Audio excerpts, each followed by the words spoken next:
hope you're all doing really well and welcome to my spoiler-free gush/review for The Dark Crystal Age of Resistance. So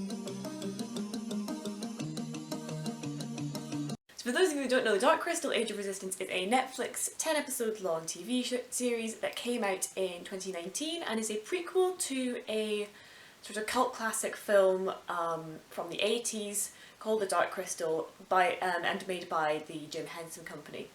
If you don't know, the Jim Henson Company is a company that does puppetry, and that is what the original film and then also what this series is shot in its sort of like primary medium.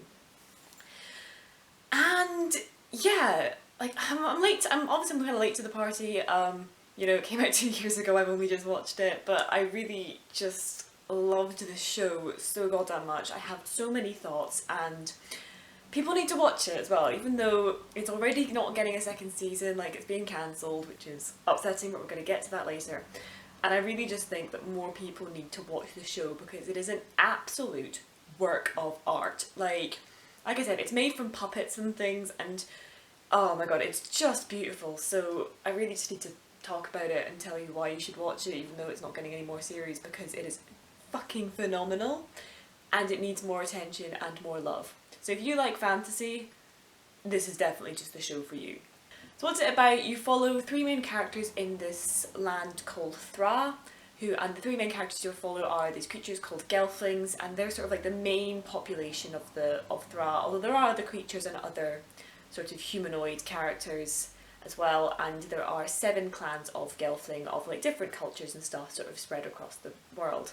And the people of Thra and the world itself are ruled by these creatures that came from another world called the Skeksis, and the Gelfling and the other creatures like the Podlings and things are led to believe that the Skeksis are, you know, the benevolent rulers and are looking after them and providing them with what they need. Another important part of the world building is that there is this thing called the Crystal of Truth, which is a crystal that is sort of tied to the life force of Thra, tied to all the Gelfling, and is just sort of a part of the world and is very powerful. And for a long time it was guarded by this woman called Mother Aughra, who was just this, I don't even know what she was. I don't think she's neither Gelfling nor Podling nor anything else. She was just this very powerful creature, and she guarded the Crystal of Truth. When Skeksis came from another world, she was then fascinated by the idea of the universe and stuff, so then spent time in her sort of observatory, gazing up into the universe and exploring that with her mind, and she left the crystal in the care of the Skeksis, who now rule over the rest of Thra. However, we then find out at the very beginning of this series that the Skeksis are actually not the benevolent rulers. They tricked Mother Aughra into believing that she can safely leave the crystal with them, and they've actually been abusing the people and draining the crystal of its power in order to keep themselves immortal. And the general Gelfling population don't realise they're being used and abused, really. They think, you know, they all wholeheartedly believe that the Skeksis are their benevolent rulers, and it's only when one of our main characters, Rian, actually sees the Skeksis' evil firsthand and has to come to terms with the lie that they've been told, and he has to try and spread this message throughout the rest of the world, which is obviously going to be a very difficult thing to do since everyone's been brainwashed to really believe that the Skeksis are their friends, and they're then also spinning their own lies to say that, like, you know, oh, Rian's crazy, don't trust him and things.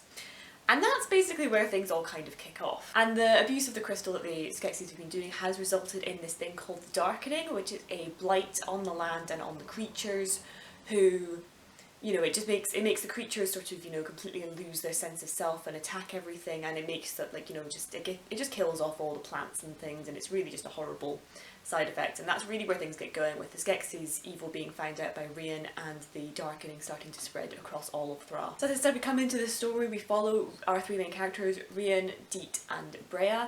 So Rian is a guard at the castle where the Skeksis live. He's grown up there, his father is the captain of the guard, and he's obviously spent his entire life protecting the Skeksis and believing them to be his benevolent leaders. But then, as I said, he witnesses firsthand how evil they truly are, and uncovers that they've actually been abusing the crystal. And as I said, he's then sort of on the run from the Skeksis and the rest of the Gelfling who've been sort of set on him, and he's got to try and convince them that he's actually telling the truth and the Skeksis are not to be believed. You then also follow Brea, who is the princess of one of the Gelfling clans, and she's the third daughter, so she's not in line to the throne or anything like that, and she's very clever, she's very bookish, you know, she's very just interested in the history of the world, in the history of the crystal, and just really is just such a curious mind. And she sort of starts to question the Skeksis rule and things on her own, having witnessed the tithing of her people. You know, every year the Skeksis come to her village and to her mother's palace, and they are given tithes by the population, and when she sees how they don't make any exceptions for these farmers that can't give anything one year because of the darkening, you know, she starts to question whether it's fair. Why should we be giving this up? Why are they abusing their subject like this? So she sort of starts to kind of question their rule from her own point of view. And then finally you also follow Deet, who is a gelfling who lived in caves, and actually this sort of clan of gelfling have almost been forgotten by the surface people, and Deet witnesses the darkening firsthand when she's attacked by one of the creatures she looks after, and is sent on a quest by her queen, who's called her Maudra, to the surface to warn all the other queens, who are also called Maudras, as well as the old Maudra, who's like the sort of queen of all queens sort of thing, who's Brea's mother. She's sort of on her way to warn the old Maudra of the darkening and try and find a solution as to what's going on. And that's basically the sort of general plot, you know, that's where they are by the end of the first episode. And where do I even begin with this show? Like, this is gonna be a long review because I'm gonna be here a while. Because okay, the plot and stuff like that, the plot is really just great. It's such a just fantasy fairy tale sort of story. And the pacing is really great. Each episode is between 45 minutes to an hour long. They each almost feel like movies in and of themselves, and you've got 10 episodes, so even though it's a short, you know, it's only one season, you do actually get quite a lot of time with these characters and this world, which, now that I know that there's no second season, I'm very glad that they did that, because it means you've actually spent time with these characters. It's not like 40 minutes episodes or anything. It really is just so well paced. I thought the action scenes were really great. I thought there was a really good balance between action scenes, world building, and character moments and character development. I thought that was just paced so well. It's just got a really, really great balance of all these different sort of elements of the storytelling. And it's something that you can binge in one go if you want to, but you can also take your time with it if you want to. Like, it sort of almost finds that balance between, you know, making you want to watch more, but like at the same time recognising that some people like to take their time with it. And I just thought that was really, really well paced and really interesting to see. And the use of puppetry is really, really interesting. I'm going to get to that in a minute when I talk about like the visuals and the puppetry and stuff. But I think it was really interesting that they do use puppetry, because almost your suspension of disbelief is perhaps more suspended than normal because you are watching puppets and stuff, as opposed to live action or a fully animated show. So it means that like it does just mean then that like a lot of the sort of fantastical elements you do buy into, because you've already sort of got your suspension of disbelief more suspended than you would normally. So when there's things like, you know, a fucking talking tree, you're kind of just sitting there like, right, yeah, makes sense, because you're already in that sort of state with the puppets and things, which I thought was quite an interesting idea. It sort of means they can get away with a lot more fantasy stuff without the suspension of disbelief being broken. And the whole story is just such a fantastic, just almost classic fantasy story feeling, while still being something quite interesting and new and not carbon cut out of anything else. You know, if somebody asked me what is fantasy, if they had no idea what it was, I would show them an episode of this show, because it's got the visuals, it's got the world building, it's got all the different creatures and plants and characters, and it's got the plot and the magic and just all these little details that really just are everything I absolutely love about fantasy in TV, in movies and in books, that really just drive home why I love this genre so much. And it's all just so fleshed out, and I just really loved seeing that. There are also one other little detail, because like I said, it really just feels like a sort of fantasy epic. There's a lot of songs in this, or at least a few sort of singing scenes or song scenes, which were very reminiscent of the books of Lord of the Rings and stuff. Obviously, you know, there's lots of songs in there. And even in the films they managed to bring a few of those in, but not as many.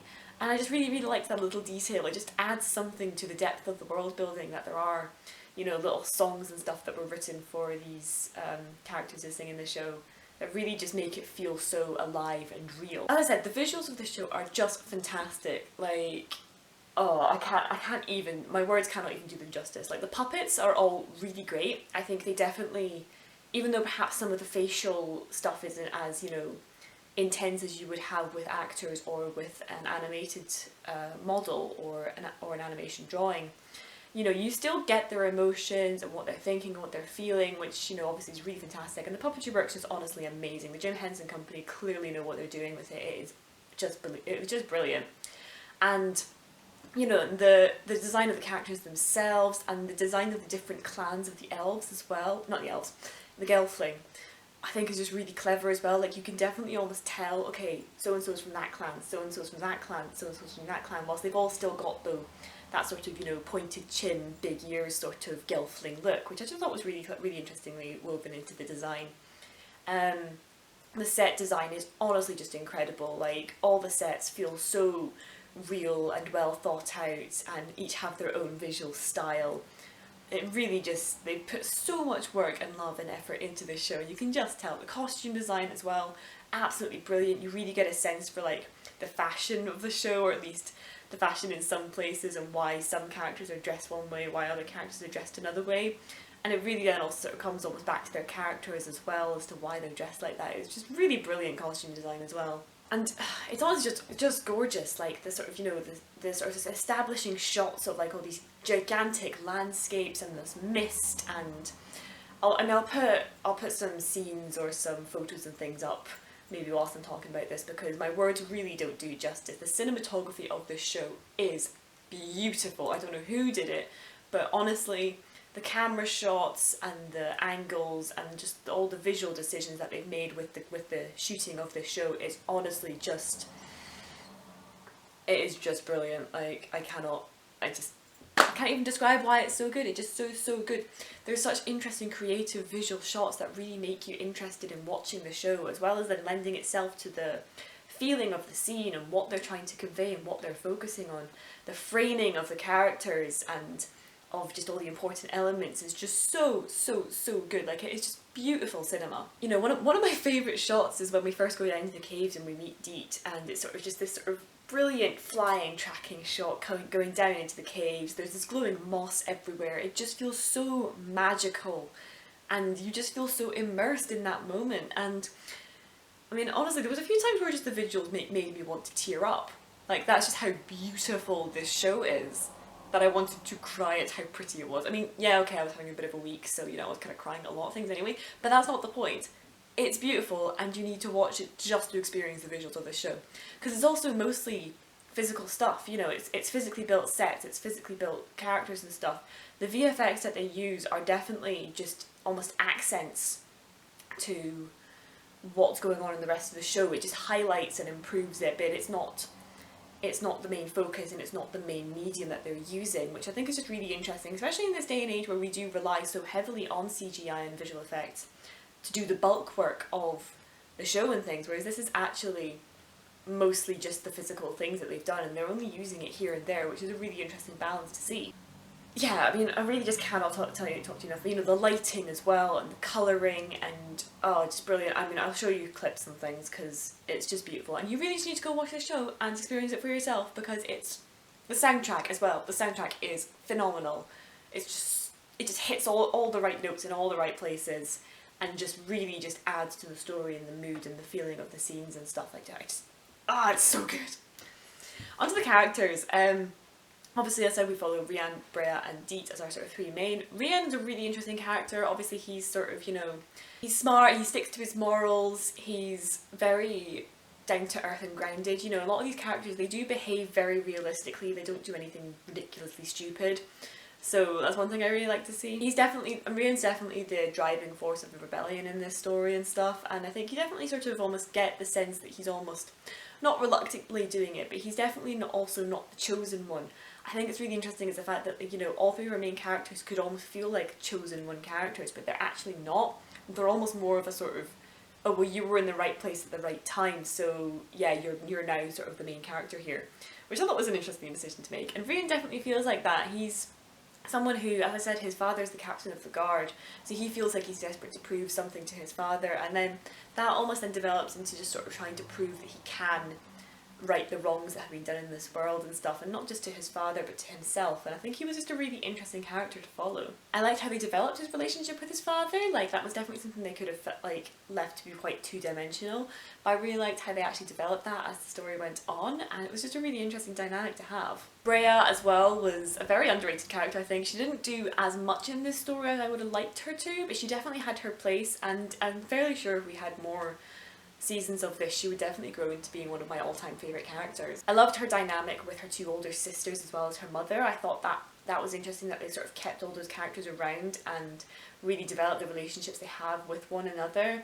as well as the relationship they have as the four of them, and how that developed as the story went on. I thought that was just really interesting, and also just reminding them that these aren't just characters on their own, they've got family, they've got sisters. It was just a really interesting thing to see developed in a fantasy show. And Brea's just such an interesting character. Like I said, she's clever, she questions everything just from curiosity, if anything else, and you definitely get this thing, and you definitely get that from her character, and I just really enjoyed seeing her as, you know, coming to terms with the expectations her family has of her versus what she wants to do with her life. And one important part of the story is how she comes to terms with understanding that actually, yes, there are the 7 clans of Gelfling, and there's also podlings, and there's lots of different creatures, and she's sort of one of the first people to really look past all the prejudice and the divisions that are sort of between all these clans. You know, there's a lot of prejudice between all these different clans, and she's one of the first to really step up and say, that's all bullshit, we all need to be working together against the Skeksis. And then she doesn't just say that, she then goes on to prove that with her actions. When they come across Gelfling who offer to help in the future, she's like, yes, thank you for your help, whereas the other characters are like, oh, but I don't trust him, he's from such and such clan.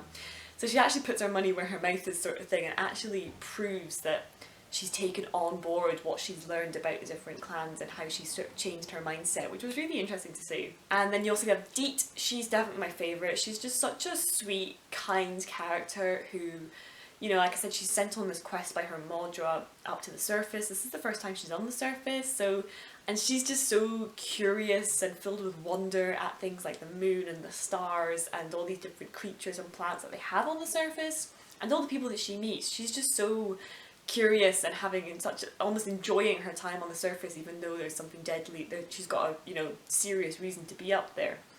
I just really enjoyed seeing her character and how she sort of, you know, makes friends and finds out all these, you know, speaks to all the different creatures and stuff. You know, she's because she sort of like, you know, looks after all the creatures in the caves and stuff, and almost speaks to them as though they were people.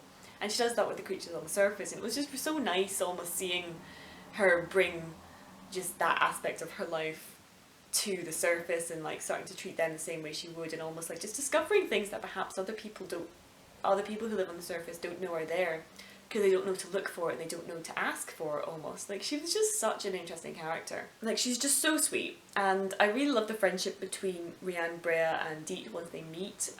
I just really love that they actually took time to develop that and show that they're, you know, they're not just always companions on this quest that they end up going on. You know, they actually become quite good friends and really start to understand one another, and yeah, I really loved seeing the three of them as a trio. But I am forgetting about the most important character, which is Hup. And Hup is a podling, and the podlings are sort of like other sort of humanoid creatures. I've mentioned them a couple of times, and they're mostly, unfortunately, treated quite badly by the Gelfling, and almost used as a sort of slave race. But you know, there are plenty of free podling and things, and you know, the Gelfling have differing opinions of them. And obviously Deet, coming from the surface, doesn't really have any opinions of podlings, so she first meets Hup when she's getting attacked by this sort of great big crab spider thing, and he rescues her, and they sort of defeat it together, and he's just such a wee sweetheart. Like, he wants to be a paladin, he wants to be a knight, but he's got a spoon he fights everyone off with, and it's honestly just so adorable. He's such a brave character, and his friendship with Deet is just so sweet, and I really just loved seeing him as a character really sort of care for Dee, and actually, you know, he sort of almost doubts his own bravery in times, but he actually becomes quite a sort of, you know, quite strong and independent and quite an interesting character, and I definitely think he would have become even more confident in himself and even more brave if we'd had more time then to develop his character in future seasons. You know, but he's just really good fun. He's a comic relief whilst still being a developed and serious character, you know. I just thought he was really, really fun, just a fun person to have around, and having him as almost like the fourth person of the main characters was just really, really great.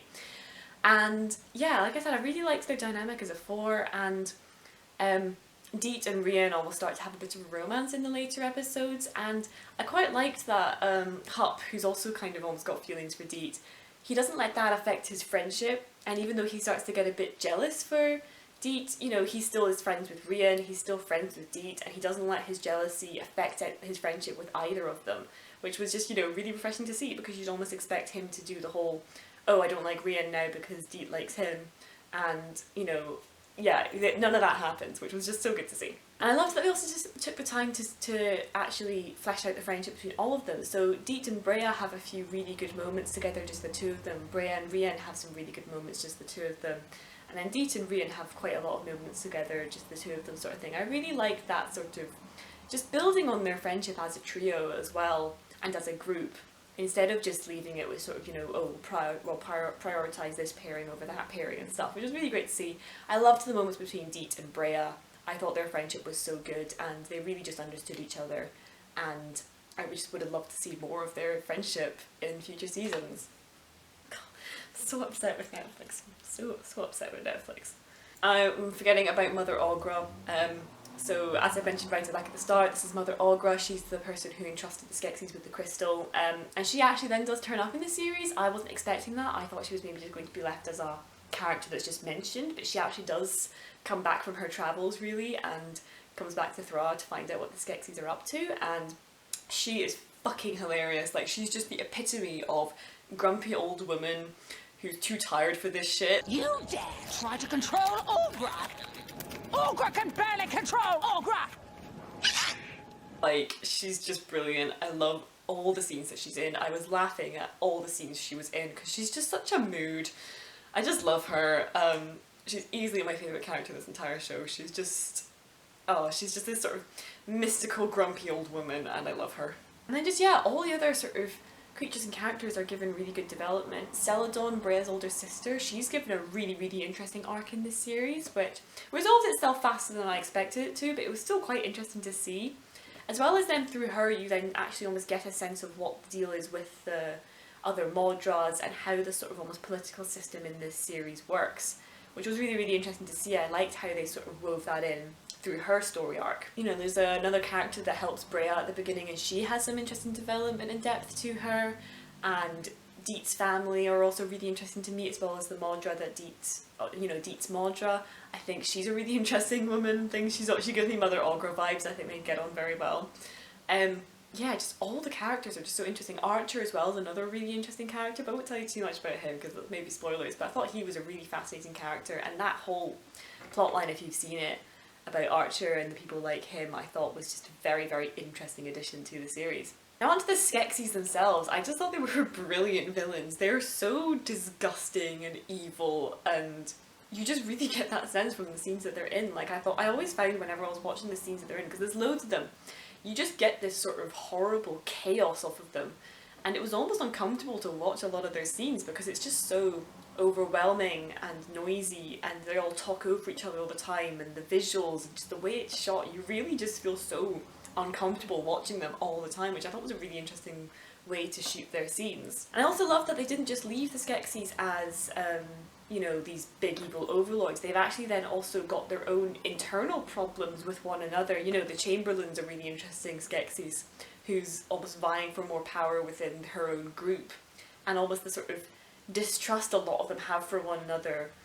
It was just a really, really interesting depth to add to this group of villains, to not just leave them as, ah yes, they're the evil villains that want to live forever. They're like, yeah, they're the evil villains that want to live forever, but they also have their own problems in themselves as a group, and I just thought that was very, very interesting to add just to these villains and stuff, and it really made actually watching the scenes with them even more compelling, because they're all backstabbing each other and scheming, and so-and-so's up to this and he's up to that, and yeah, I thought that was just a really, really interesting and very clever addition to the story. And throughout this show, I think the themes of this show were just really well laid out and woven into the characters and the story. You know, a lot of it's about unity and coming together, because, you know, it's about a resistance of people rising up against their oppressors and stuff. And I just thought that theme was just really well woven throughout this entire story, you know. It's about the 7 clans having to overcome their differences and work together. And that's then also mirrored in the Skeksis. I won't give you a spoiler, but there's an interesting plot point with the origin of the Skeksis that almost mirrors that up to a point. And yeah, it's just really an interesting idea, like, you know, especially through Brea as well, with the whole, you know, she's one of the first people to really realise that actually we shouldn't be judging people based on our prejudice, we need to be working together as one. You know, it was really just an interesting sort of theme, a very important theme, and I just think it was very well laid out throughout the story without hitting you over the head with it.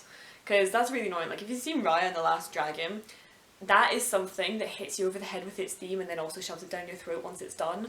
Whereas Age of Resistance actually really just, it lays the groundwork. You know exactly what story it's trying to tell, but it doesn't hit you over the head with it. And I really just loved it. And yeah, you can just tell from the visuals and the story and things, so much love and effort and passion has gone into this story. So why did Netflix fucking cancel it? Like, oh my god, like I have had it with Netflix because they always cancel my favourite shows. Like Shannara Chronicles, brilliant adaptation of the books, fantastic series, cancelled after 2 seasons on a fucking cliffhanger. One Day at a Time, one of the best sitcoms I have seen in a long time, cancelled on a cliffhanger. Like, oh, I just hate them. But then they'll renew things like fucking 13 Reasons Why and what was that one? Insatiable and stuff. You know, all these dodgy, problematic, shitty shows. They'll renew and renew and renew. But then something as unique and beautiful and amazing as Age of Resistance gets one series and they're like, fuck that, yeah. Like, I mean, I almost understand up to a point. I know Netflix is up to their eyeballs in debt. They barely make any money. And this is obviously, I think, quite an expensive show to do. But it's worth it because it's beautiful and it's unique and there's nothing else like it, and they're just, oh my god. I really wish that Netflix as well would actually take a look at their budget and take a look at the shows they make, and instead of just pumping out loads and loads of shows and hoping that one of them gets done very well to then renew endlessly, they actually go pick up series specifically for just 1 season or just 2 seasons and actually tell the creators, you know, beforehand how many seasons they'll get. To then also, because I think that's one thing that really pisses me off, is it means that these stories and these narratives are just never finished. The creators never get a chance to tell their story because they're waiting for a potential renewal. When if they maybe get told from the get-go, okay, you've only got 2 seasons, you've only got 1 season, they can then, you know, finish their story in that time. And I mean, I know it may be hard to try and kind of gauge because obviously, you know, some of them do need to be multi-season, and yes, Netflix will want to make sure it's good before they start renewing like 5 seasons of it and stuff. But at the same time, it's just like, you know, instead of pumping out loads and loads and loads of shows that could have multiple seasons, why aren't you just focusing on making 1 season shows that are really well thought out? Like, one of my favourite TV shows is Fleabag, and that's only 2 seasons. And I think it was planned that way, or at least it was planned for 1 season and they decided to do a 2nd season, but then they also then just decided to leave it there. And it's brilliant for doing that. You know, I think if they had gone for a 3rd season, honestly a lot of the jokes maybe wouldn't have been as good, and a lot of the narrative sort of things were left in a really good way. It had a really, really great ending because they just decided just to go for those 2 seasons. Like, you know, His Dark Materials as well, I think is only going to be 3 seasons because that's how many books they've got, and they've decided, right, yeah, we'll just stick with these 3 seasons, we won't try and renew it endlessly. And I just wish Netflix would do that more, because then perhaps they can have the budget to then renew things like Age of Resistance for at least another season. Like, I really just wish I had got 1 more season. Because, like, I think if they maybe got told, right, you've only got 1 more season, finish it up, they possibly could. Because, like I said, these are long episodes, 10 episodes, each about an hour long. They could possibly finish their narrative in that time. So, you know, oh my god, this is just why I get so mad at Netflix, because they don't know when they've got something good, or if they do, they just don't care. And sadly, I don't think anyone else has picked up Age of Resistance. I think there's maybe an issue with the fact that it is a Netflix original, so they can't then pop to a different streaming platform. I don't know, because like, I mean, I think the creators have said that like, we're gonna get the story in some form, so it might come out as a comic, and this might be one of the few times where I do actually read comics that are like continuations of a TV series, because God, I want to know how this show ends. And I don't want to watch the film yet, because I think I might watch the film, but from what I understand, if you've watched the film, you kind of know what happens with these characters because this is the prequel story. I kind of don't want to know until I know if there's going to be another series or if they're going to do a comic or something in some shape or form, but God, this is just... I don't know when they've got something good. So yeah, you all need to go watch Age of Resistance. If you love fantasy, if you love great storytelling, if you love beautiful visuals, if you love great soundtracks, like, you just need to go and watch this show because it is fucking phenomenal. It is a work of art. So much time and effort and passion has gone into it, and it just needs to get recognised for the beauty and amazing piece of work that it is. It is the best TV show I have seen in a very, very long time. And that is saying something because I watch a lot of TV. So, yeah, I just love this show so much. And they cancelled it! Oh my god.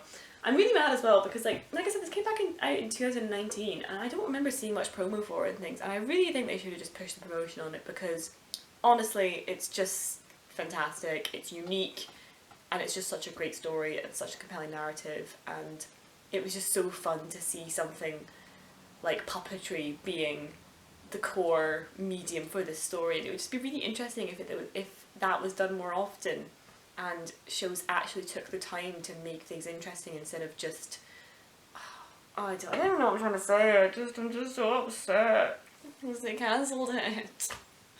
So yeah, I think I rambled on long enough.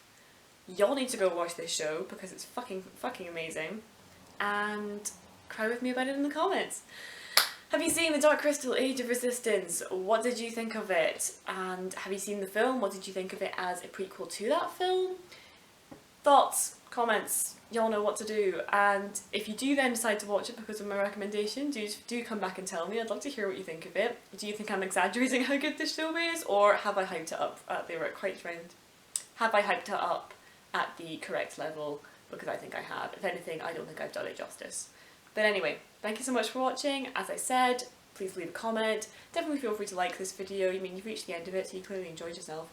And feel free to subscribe to see what other garbage I come out with in the week. I usually post on Tuesdays and Fridays, or if it's a week where I'm posting 3 times a week, it'll be Tuesdays, Thursdays and Saturdays. So, yeah. Anyway, thanks for listening to me ramble. Thank you so much for watching.